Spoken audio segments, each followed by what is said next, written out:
Hi అండి, అందరికీ నమస్తే. నేను మీ Tulasi. Welcome back to Tulasi vlogs. ఎలా ఉన్నారండి అందరూ? ఇవాళ అయితే నేను ఈ వీడియోలో టేస్టీ అండ్ హెల్తీ రెసిపీని మీతో షేర్ చేసుకోవాలనుకుంటున్నాను.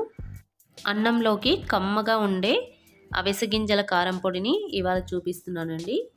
అవిసె గింజల కారం పొడి తినడం వల్ల ఇందులో ఫైబర్ ఎక్కువగా ఉంటుంది, అలాగే ప్రోటీన్ శాతం కూడా చాలా ఎక్కువగా ఉంటుంది. అలాగే పిల్లల నుండి పెద్దవాళ్ళ వరకు ఎన్నో శరీరానికి ఉపయోగపడే లెక్కలేనన్ని ప్రయోజనాలు కలిగే ఈ అవిసె గింజల కారం పొడిని రోజు మనం తినడం వల్ల పిల్లలలో తెలివితేటలు, ఎముకల్లో బలం, ఇంకా మనకి జుట్టు రాలిపోతున్న ఇలాంటి సమస్యలన్నీ కూడా మనకి కంట్రోల్లో ఉంటాయండి ఈ పొడి తినడం వల్ల. ఇప్పుడైతే ఎంతో రుచికరమైన ఈ అవిసె గింజల కారం పొడిని ఇప్పుడు ఎలా తయారు చేసుకోవాలో చూపిస్తానండి. ఇప్పుడైతే మందంగా ఉన్న కడాయిని స్టవ్ పైన పెట్టుకొని స్టవ్ ఆన్ చేసి కడాయి హీట్ ఎక్కిన తర్వాత 1 కప్పు అవిసె గింజలు తీసుకున్నానండి. అవిసె గింజలు బాగా వేగే వరకు బాగా కలుపుకుంటూ నిదానంగా లో ఫ్లేమ్లో ఇక్కడ చూపిస్తున్న విధంగా కలుపుకుంటూ వేయించుకోవాలి. అవిసె గింజలు చిటపటలాడే వరకు ఇలా కలుపుకుంటూ వేయించుకోవాలి. ఇక్కడైతే అవిసె గింజలు వేగిపోయినాయి. వీటన్నిటిని ఒక ప్లేట్లోకి తీసుకుందాము. ఇప్పుడు అదే కడాయిలో 1/2 కప్పు దాకా నువ్వులు తీసుకున్నాను. నేనైతే ఇక్కడ నల్ల నువ్వులు తీసుకున్నానండి. వీటిని కూడా నువ్వులు కూడా చిటపటలాడే వరకు ఇదే విధంగా కలుపుకుంటూ వేయించుకోవాలి. ఇక్కడ చూస్తున్నారు కదా, నువ్వులు కూడా వేగిపోయినాయి. వీటిని కూడా అవిసె గింజలు తీసుకున్న ప్లేట్లోకి వేసేసుకుందాము. ఇప్పుడు అదే కడాయిలో 1/4 కప్పు ధనియాలు తీసుకున్నాను. వీటిని కూడా దూరగా వేయించుకోవాలి. ఇవి కూడా వేగిన తర్వాత ఇలా దూరగా వేగిన తర్వాత మనం అవిసె గింజలు నువ్వులు తీసుకున్న ప్లేట్లోకి వీటిని వేసుకుందాము.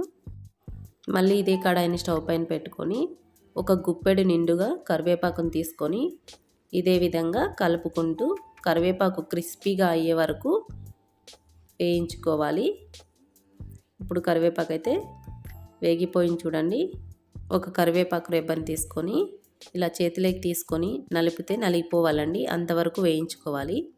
ఇక్కడైతే చూస్తున్నారు కదండి, ఒక రెబ్బ తీసుకొని ఇలా నలిపితే నలిగిపోవాలి. ఈ విధంగా క్రిస్పీగా వేగిన తర్వాత అదే ప్లేట్లోకి కరివేపాకును కూడా వేసుకొని పక్కన పెట్టుకుందాం. ఇప్పుడు మళ్ళీ అదే కడాయి పెట్టుకొని 20-25 దాకా ఎండుమిర్చిని తీసుకొని కట్ చేసుకొని వీటిని కూడా వేయించుకోవాలి.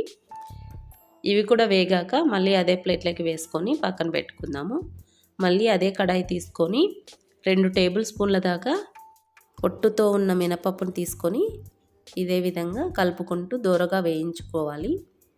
ఇవి కొద్దిగా వేగిన తర్వాత 2 టేబుల్ స్పూన్ల పచ్చిశనగపప్పును కూడా వేసుకొని వీటిని కూడా వేగించుకోవాలి.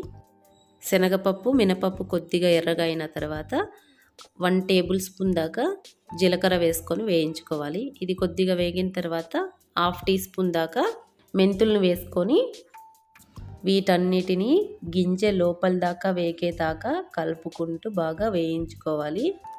ఇవన్నీ ఎర్రగా బాగా వేగిన తర్వాత వీటన్నిటినీ కూడా అదే ప్లేట్లోకి వేసుకొని ఇవన్నీ చల్లగా అయ్యే వరకు పక్కన పెట్టేసుకుందాము. ఇక్కడైతే ఇవన్నీ చల్లగా అయిపోయినాయండి. పూర్తిగా చల్లగా అయిన తర్వాత మాత్రమే మిక్సీ జార్ తీసుకొని అందులో వేసుకొని గ్రైండ్ చేసుకుంటున్నాను. ఇవన్నీ వేసుకున్నాక 1 టేబుల్ స్పూన్ ఆమ్చూర్ పౌడర్ తీసుకొని వేసుకుంటున్నానండి. ఇప్పుడు ఒకవేళ మీ దగ్గర ఆమ్చూర్ పౌడర్ లేదంటే చింతపండు వేసుకోండి. 1/4 స్పూన్ ఇంగువ వేసుకుంటున్నా. అలాగే రుచికి సరిపడ ఉప్పు. ఇవన్నీ వేసుకున్నాక మిక్సీ జార్కి మూత పెట్టుకొని మిక్సీ జార్ ఒకటేసారి స్పీడ్గా తిప్పకుండా ఆపి గ్రైండ్ చేసుకోండి. ఇక్కడ చూపిస్తున్న విధంగా బరకగా గ్రైండ్ చేసుకున్నాక ఇప్పుడైతే 20-25 దాకా వెల్లుల్లి వేసుకున్నానండి. అలాగే రుచి చూసుకున్న తర్వాత నాకు ఉప్పు తగ్గినట్టు అనిపించింది. ఒక 1/2 టీ స్పూన్ దాకా తగినంత ఉప్పు వేసుకొని మళ్ళీ గ్రైండ్ చేసుకుంటున్నాను.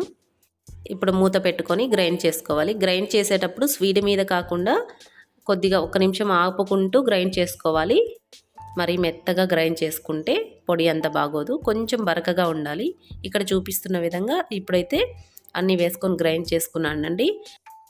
ఇంతేనండి. ఇప్పుడైతే అవిసె గింజల పొడి రెడీ అయిపోయింది. చూసారు కదా, మీరు కూడా చూసి తప్పకుండా ట్రై చేయండి. ఈ పొడి అయితే ప్రతి ఒక్కరి ఇంట్లో ఉండాల్సిందే. అంత టేస్టీగా, కమ్మగా, హెల్దీగా చాలా మంచిది. మీరు కూడా తప్పకుండా ట్రై చేసి అలాగే ఎలా కుదిరిందో కామెంట్ చేయండి.